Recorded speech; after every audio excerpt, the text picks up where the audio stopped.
Smoke still clung to the wreckage of the Ninth Legion's last stand. That Macross can move.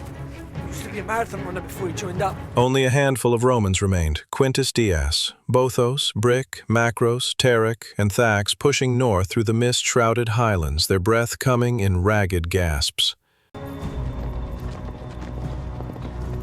Wounds throbbed, supplies were low, the Pictish horde was unrelenting.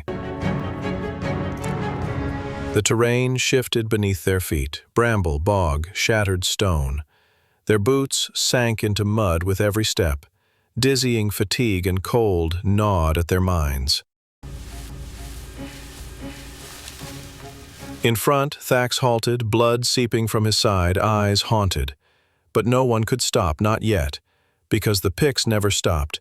As the centurion reminded them, when the Picts come after you, they never stop. They can run for hours, ride for days, they barely eat and rarely sleep. Through dense forest and over broken ridge, they marched on foot into the unknown. Each rustle of leaves snapped their heads upward. Every crow call ended in a collective heartbeat of dread.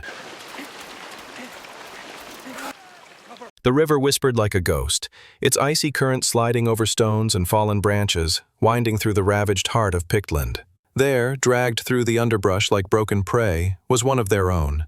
Captured, a Roman soldier, bare-chested now, hands bound, his face a mask of blood and terror.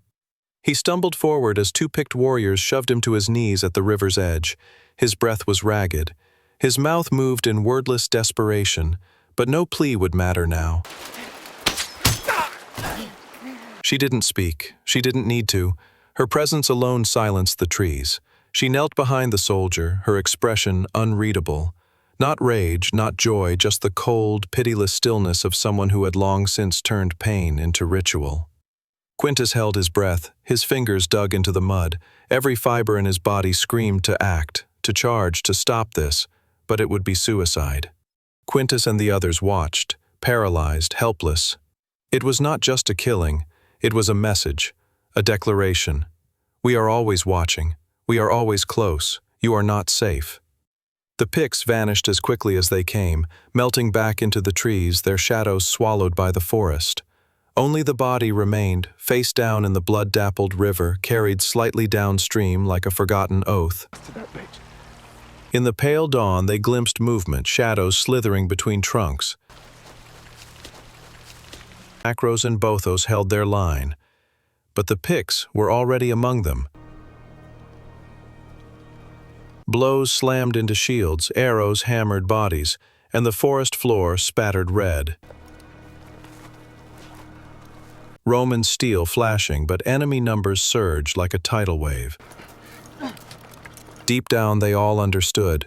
This was just the beginning, and the true hunt was far from over.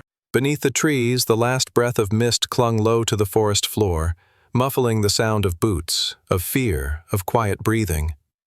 Quintus Dias crouched beneath a moss-covered outcrop, soaked to the bone, his fingers clenched tight around his dagger. The terrain shifted beneath their feet, bramble, bog, shattered stone.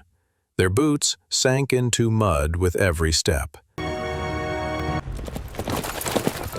Dizzying fatigue and cold gnawed at their minds.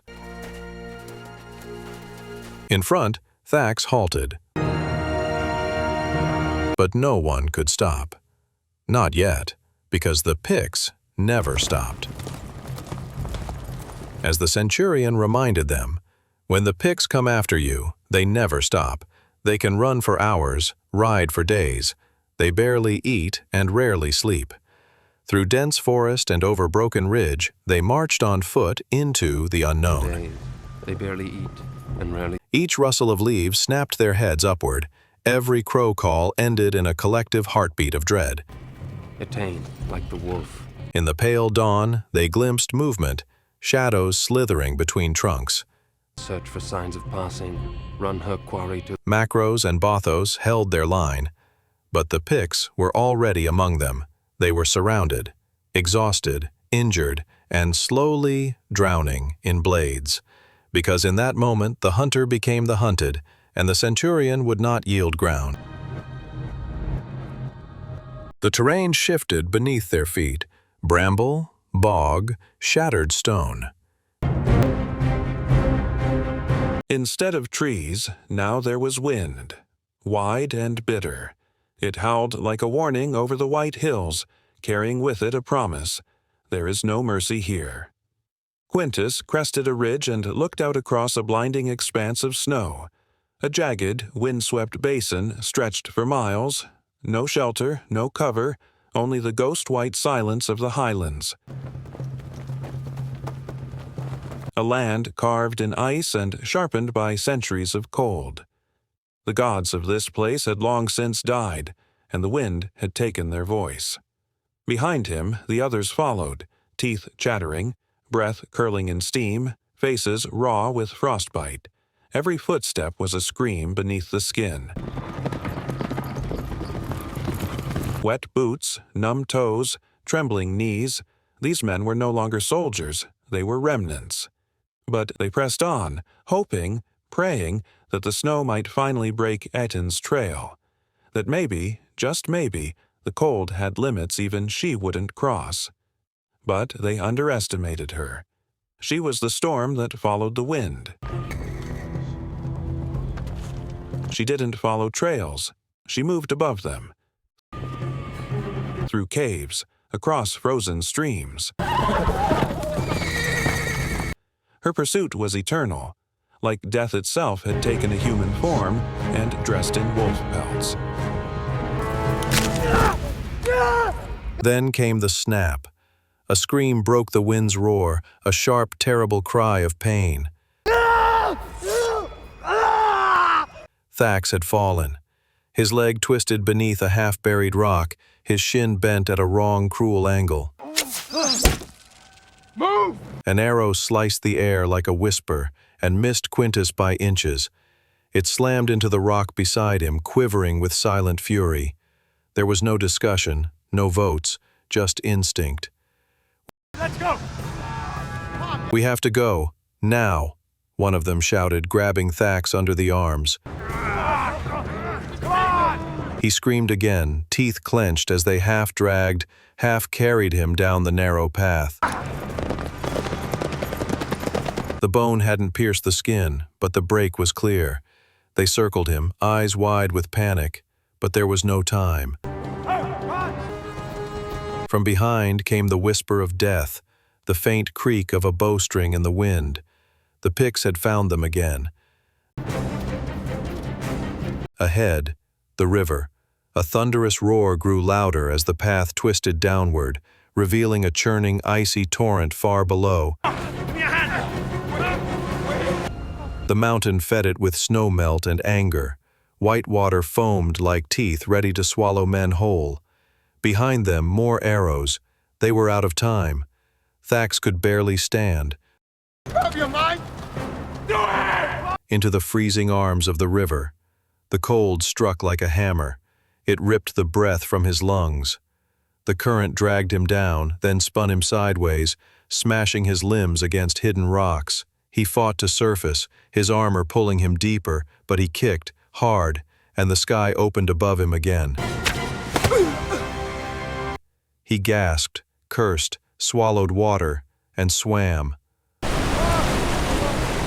Around him, his men fought the same battle.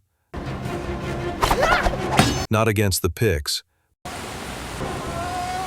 but against nature itself. Behind them, on the cliffs, Etane stood watching. The hunt wasn't over. She didn't scream. She didn't raise her bow. She simply waited. The river would kill some, but not all. The mountains had narrowed into jagged teeth, stone fangs rising from snow-drenched earth. The storm had dulled, but the forest whispered of death. 2 Roman fugitives, remnants of a crumbling legion, moved like shadows beneath the pines. Their breath steamed in the freezing air, footsteps crunching over frost and twigs. Night was falling, and with it came the wolves. The howls began as distant echoes, low, hungry calls that circled them like a closing net. Then, closer, too close. "Keep moving," The first man barked, panic in his throat. A decision formed. Quick. Cruel. I can't keep up. Without a word, he dropped his pace just enough, then struck. The blade sliced across the back of his comrade's leg, a clean cut, deep and fast. The betrayed soldier screamed, falling face first into the snow. Fangs flashed in the moonlight. Behind them, the forest exploded with snarls and snapping jaws. Come on! Shadows burst from the trees. Snow settled over the blood like a silent shroud. The forest, once alive with howls, fell quiet again, its hunger briefly satisfied.